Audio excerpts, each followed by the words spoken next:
Dave Noseworthy with MMA latest here. Jones and Gus weren't the only ones to be displaced this holiday season. Because it's the holiday season, I'm home in the great town of Gander, Newfoundland for the holidays. So in order to get the privacy I needed to be able to bring you the content I do each week, I need to take a bit of a journey to get away from my parents' house, the friends and family. As much as I love them, it's kind of hard to get anything done with so many people around the house. So I'm going to have to take a little bit of a journey to get this week's episode out, but it's worth the effort, I think, so I hope you enjoy.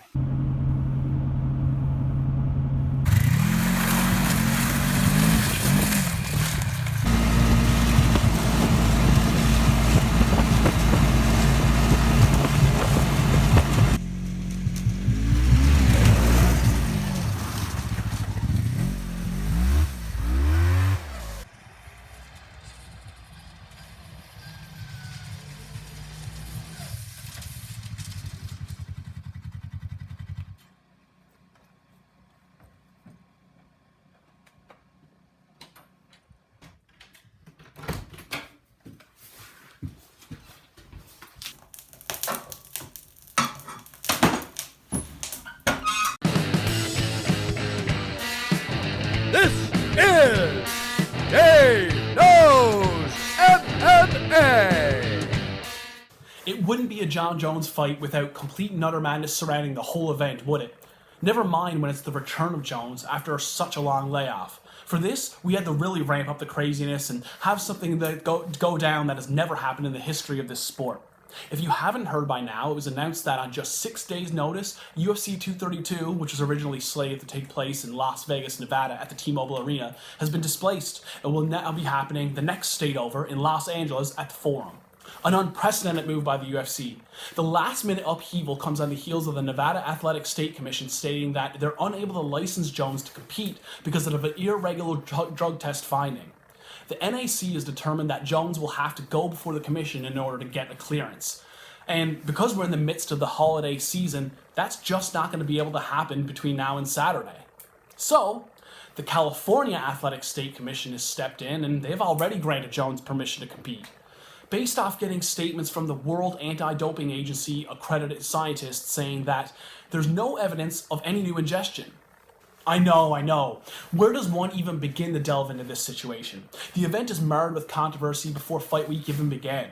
The inconvenience for the fighters, and more importantly the fans, is immense. You have people traveling from out of state and out of country to take in this event. And you have fighters that have been preparing for months to compete, and they are all thrown into this complete whirlwind together. But there really isn't anything I can say about this that you haven't already seen on your Twitter feed or on your favorite MMA websites and forums. Yes, it's majorly unfortunate. Yes, it's not fair that this whole ordeal is because of one fighter, but dwelling on these facts and taking the piss out of Jones or the UFC isn't something I'm going to do. All of that is being very well covered as it is. It's really too bad that there's a shadow cast over this whole thing.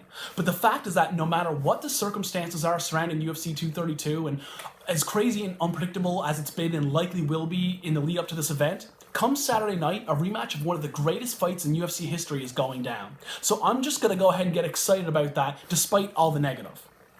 It's been a year and a half since we've seen arguably the greatest fighter on the planet compete. And although he ended that fight with one of the most emphatic finishes of his career, it was all but erased from the record books due to that failed drug test. Alexander Gustafsson is coming off of one of the greatest finishes of his career as well, after he knocked out top-ranked light heavyweight Glover Teixeira in May of 2017.